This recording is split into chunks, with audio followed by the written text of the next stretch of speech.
niko na rafiki yangu mkubwa sana, ametoka Kwale County. Yeye ni mwana environment kabisa.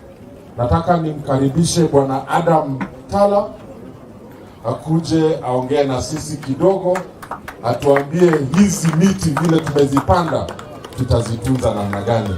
Adam, karibu sana. Welcome to Kibra.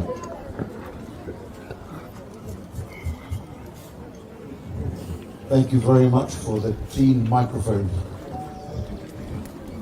I'm so happy to be here today with you.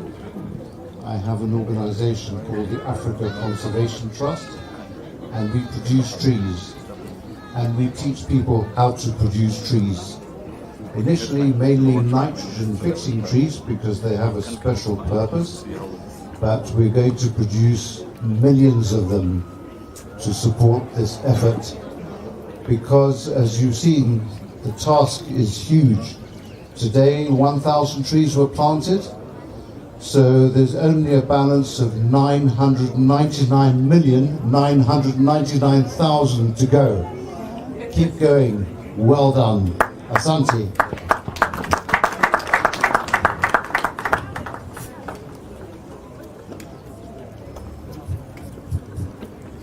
Asante sana. Wakati huu wa corona lazima tusanitize hizi microphone. Sasa nataka kukaribisha rafiki wetu mwingine, na ninyi mumemuona anakuona kwa TV. Yeye ndio anahakikisha sheria yetu ya Kenya inafuatiliwa na kila mtu, hata kama wewe ni bwenyenye wa aina gani, hata kama wewe ni mwananchi wa kawaida. Kazi yake ni kuhakikisha tumekaa kwa amani kama nchi na kuhakikisha sisi sote tunafuata sheria. Yeye ni president wa Law Society of Kenya, rafiki yetu hapa United Green Movement Party, na rafiki mkubwa sana wa nchi yetu ya Kenya. Wakili Nelson Havi, karibu sana. Karibu Kibra, karibu.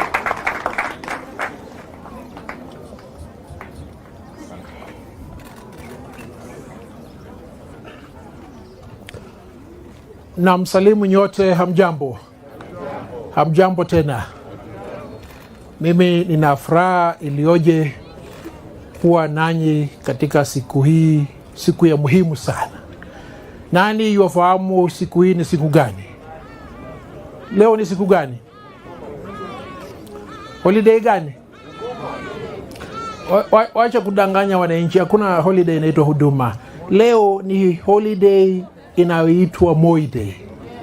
Kwa nini Moi Day ni siku kuu? Moi Day ni siku kuu kwa sababu aliyekuwa rais wa Jamhuri ya Kenya hayati Mwalimu Daniel Toroitich Arap Moi alikuwa mtu aliyejali mazingira bora. Alihakikisha kwamba miti inapandwa, alihakikisha kwamba hakuna mmomonyoko wa udongo, alihakikisha kwamba kuna mashule kutoka shule ya msingi, shule ya upili na pia vyuo vikuu. Ijapokuwa kuna wengi walisema kwamba Moi alikuwa kiongozi wa kiimla, sisi tulioenda shuleni na tuliohitimu katika chuo kikuu tofahamu serikali bora iliyokuwa katika uongozi wa Moi.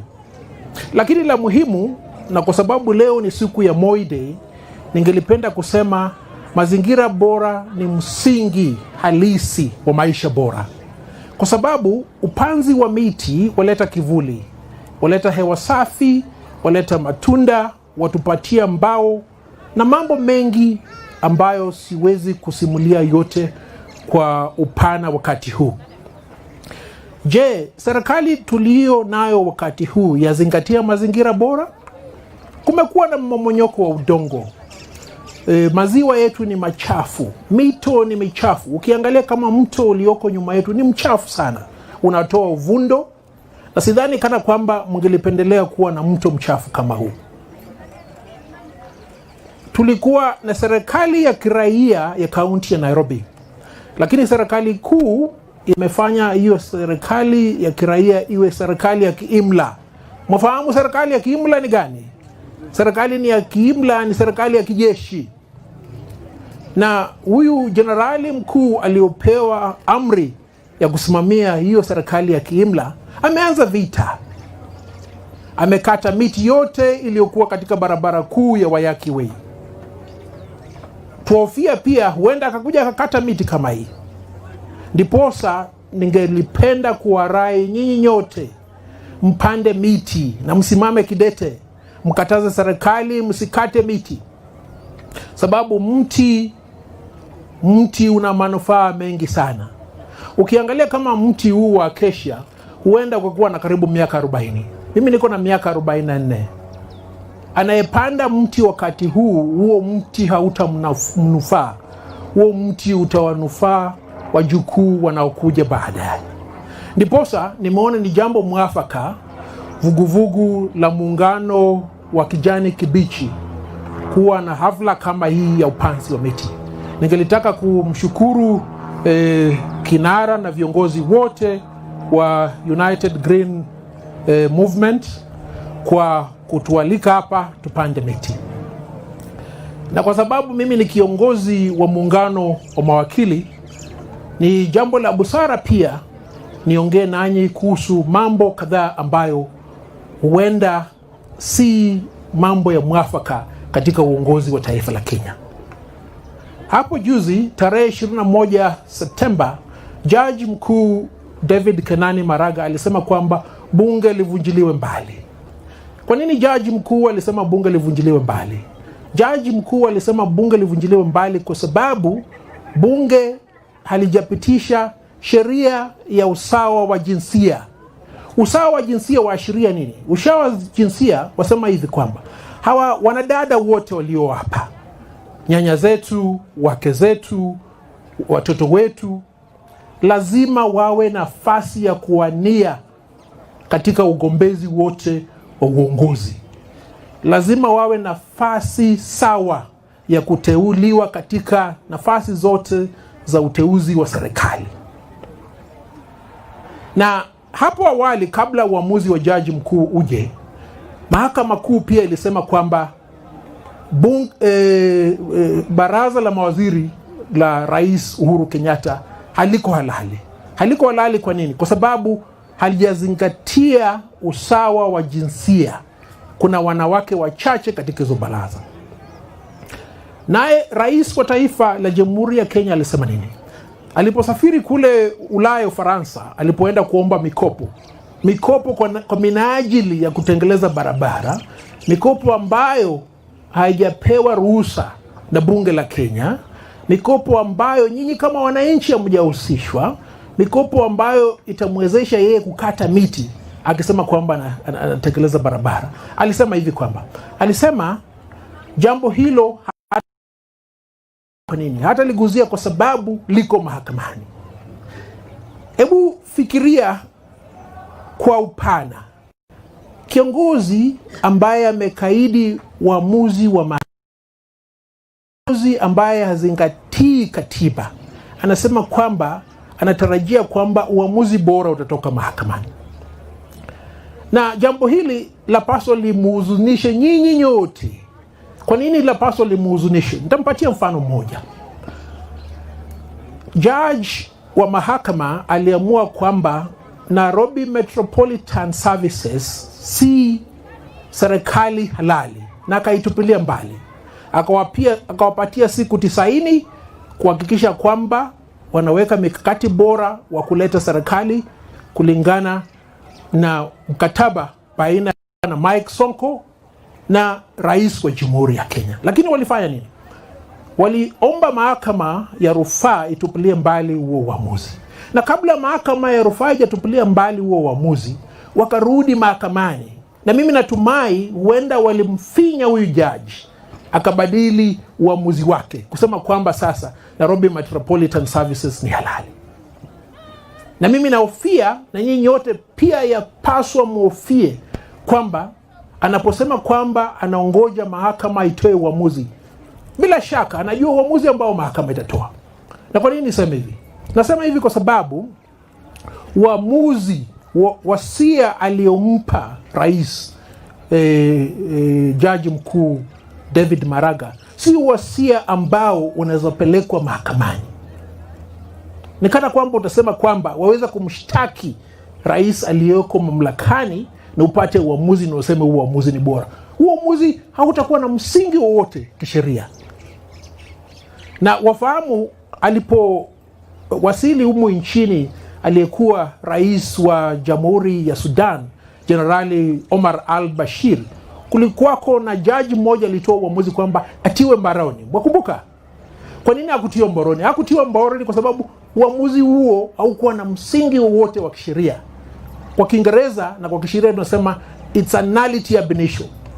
Ndiposa uamuzi uliotolewa na mahakama kuu kusema kwamba tusitishe wasia aliyempa rais wa taifa jaji mkuu ni uamuzi ambao huna msingi wa kisheria.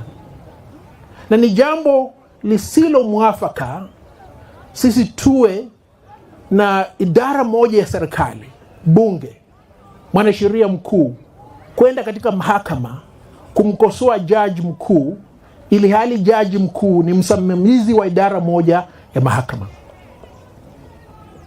La mwisho, tuzingatie uamuzi uliopewa na lile baraza la kitaifa la usalama, kwa kimaarufu Kiingereza inaitwa National Security Council Advisory. Walisema siku 3 zilizopita kwamba mikutano yote haitakuwa halali ikiwa mikutano hiyo haitapewa ilani ya siku 3 kabla ya mkutano na baraza hilo. Yapaswa tufahamu kwamba katiba tulio nayo wakati huu inatupatia haki zote tulizo nazo. Mmekaa hapa kwa sababu tuko na katiba ambayo inamruhusu kuhusiana, kukaa pamoja, kuzungumza. Bora mnazingatia sheria. Lakini jamaa hao wamesema kwamba mikutano yote mtakayokuwa nayo ni haramu. Hawana uwezo wa kisheria kutoa amri kama hiyo. Tuliona juzi naibu wa rais alipoenda kule Nyamira kuhutubia katika hafla ya kuchanga pesa, alitimliwa. Na hata mimi juzi nilizuru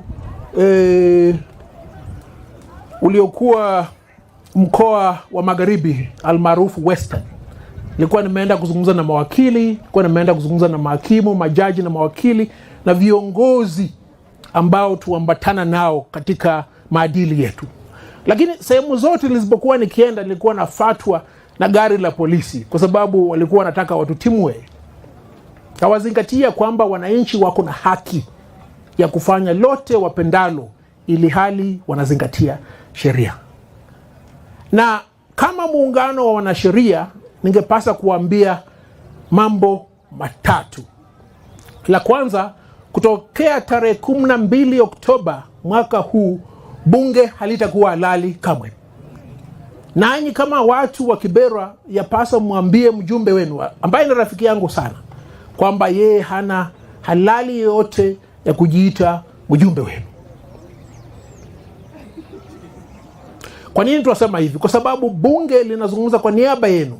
Na ikiwa bunge halizungumzi kwa niaba yenu, basi halina uhalali. La pili ni hili. Jumatatu muungano wa wanasheria utaenda mahakamani kukosoa uamuzi uliopewa kutoka katika baraza la mawaziri na National Security Council Advisory kusema kwamba mikutano haitakuwa halali. Kwa sababu niliposema hapo awali, uamuzi huu hauna msingi wowote wa kisheria. La mwisho, ningelipenda kuwarai nyinyi nyote mlioko hapa, sababu naona kuna watu wengi sana, wazee, wamama, vijana, wanadada. Ni la muhimu nyinyi kama wananchi wa Kenya mfahamu ya kwamba ikiwa mtachagua viongozi ambao hawana maadili bora, basi hamtakuwa na serikali bora. Na ni la muhimu mfahamu haya, kwa sababu shida zote mnazoziona wakati huu zatokana na uamuzi wenu.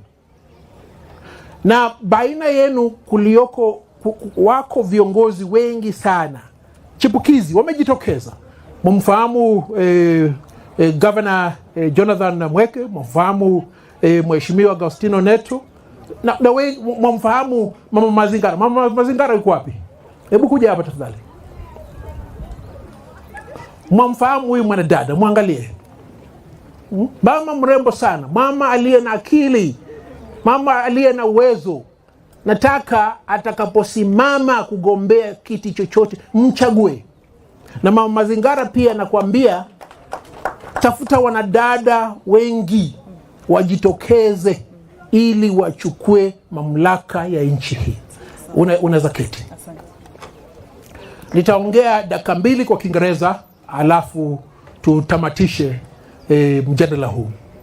The people of Kibera, I'm very delighted to be with you. Today is a great day. It is a great day because it's Moi Day. Moi, the late former president of the Republic of Kenya, is distinguished for so many things. High on the hierarchy of his distinction was environmental conservation, the building of gabions, the planting of trees. Over and above environment, he ensured that we had schools from primary, secondary, technical colleges, and university. I went to school throughout Moi's tenure. And I can say without any fear of contradiction that there are those who think Moi was a dictator. I don't think so. I think Moi served in an environment that was dictatorial throughout Africa. Do the leaders of today compare with Moi? I don't think so. If they did, we will not be having a situation whereby we have a civil government in Nairobi County being replaced with the military government. And what does that military government do? It has engaged in war with everybody. They are demolishing buildings. They are demolishing dwellings everywhere. They are cutting trees. Why? They are saying they are they're constructing roads. Roads to where? We have seen these ventures before. We have seen the SGR. Where has it gone? And when I spoke about SGR 4 years ago, somebody said I'm an activist. The Court of Appeal said the entire project was unconstitutional. Economists have told you it was not economically viable. You've spent trillions of monies. Now they want to spend more billions and trillions taking an express highway to nowhere. The President of the Republic of Kenya went to France and asked for a loan. You see, when you have a leader who has an insatiable appetite for borrowing, then you realize you have a problem. No wonder, therefore, the great writer William Shakespeare said, "A borrower or a lender be not, for oft one loses both loan and friend." We'll lose this loan, we'll lose our friends internationally. It's high time that the people of Kenya called out these leaders who continue encumbering you with debts. Debts that will not be paid now. Debts that you, Jonathan, debts that you, Neto, debts that you, Mwanaisha, will be paid by your grandchildren. We are planting trees today so that your grandchildren will have fruits, will have shelter, will have wood for construction. Somebody is saddling you with loans. There is a problem. Because I am the leader of the legal fraternity, it is incumbent on my part I speak about certain things. One, on the 21st of September 2020, the Chief Justice of the Republic of Kenya advised the President of the Republic of Kenya to dissolve Parliament. This advisory was based upon the confirmed fact and the determined legal position that Parliament had failed to enact 2/3 gender rule. Under the Constitution, the President of the Republic of Kenya does not have any leeway. He is obliged to dissolve Parliament. But what has he done? He went on a radio station in a foreign country in France whilst borrowing and said, "I will await the outcome of the court process." It should worry you when the President of the Republic of Kenya tells you you should await the outcome of the court process. because we know the court process is susceptible to manipulation. And I'll give you one example. A judge of the High Court declared Nairobi Metropolitan Services unconstitutional. The Attorney General lodged an appeal in the Court of Appeal. The appeal is not yet determined as we speak right now. But what did they do? They went back, filed an application. I believe they either coerced, compromised, or intimidated the judge to set aside her initial decision. You see, these are the leaders you're dealing with. What guarantee do you have that the decision by the High Court, insofar as the advisory from the Chief Justice, will be a just decision? I can tell you here, as the commander of all legal resources in Kenya, that process has been manipulated. We will not get a just outcome. And you see, there is a category of decisions that fall under the rubric of nullities. Figure this. A while back, the former president of Sudan, Omar al-Bashir, flew to Kenya, I believe, towards the promulgation of the constitution. A judge of the High Court gave an order that he should be arrested upon his arrival. Was he arrested? Was he? He wasn't arrested because the order by the judge was a nullity ab initio. It had no legal foundation. Similarly, if somebody was to go to court today and file a suit against President Uhuru Kenyatta, any order that will be made by a judge will be a nullity ab initio, because the president enjoys immunity from civil and criminal prosecution. And by the same reasoning, the Chief Justice's decision to advise the president to dissolve parliament is immune from legal process. It is an exercise of intellectual idleness for the High Court to consider this issue. Lastly, 3 days ago, the cabinet set up what they called the National Council Advisory.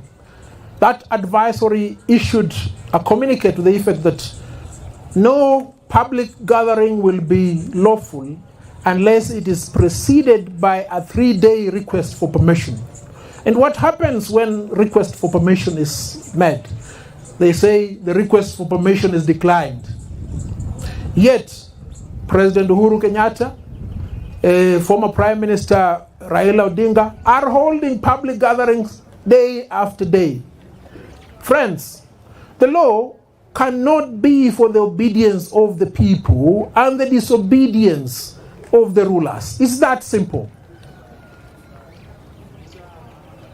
I hereby tell you that that directive is unlawful and unconstitutional. The Law Society will move to court on Monday to challenge that decision. As I close, let me remind the people of Kenya that effective 12th October 2020, Parliament will be illegitimate. I've laid the background to support what I'm saying. Tell your local MP, who is my very good friend, that effective 12th October 2020, he will not have the authority of the people of Kibra to represent you in Parliament. Way forward, I want all of you to be cognizant of the enormous power you hold as the people. No wonder, therefore, the Constitution of Kenya proceeds from this premise. We, the people of Kenya, starting from Kibera, you, the people of Kibera, we, the people of Kenya, should make good decisions insofar as the election of leaders is concerned, insofar as the appointment of leaders is concerned. I want you all gathered here to take into account that there are leaders in your midst. Many, we have Governor Jonathan here, we have Mheshimiwa Neto, we have Mama Mazingira, and many more. And I want you to be responsible. Offer yourself for leadership. And if you're not offering yourself for leadership, take an active role in leadership. ensure those who are elected are people with integrity, people who can protect the Constitution. This is a great day. This is Moi Day. We will not defile this day as those you've given power have defiled it. They have given it the name Huduma, a name associated with the Huduma number. You know how Huduma number has gone. I want us to maintain Moi Day. Moi Day is a great day. Let Moi Day be a day when we'll always come out to plant trees. Let Moi Day be a day when we'll come out to clean rivers, to construct gabions, to help schools, primary, secondary, and universities, to help the needy people in the society so that they do not suffer constipation as Mama and her son suffered. God bless the people of Kibra. God bless United Green Movement. God bless all people with like mind. God bless the people of Kenya. Forever united. Thank you.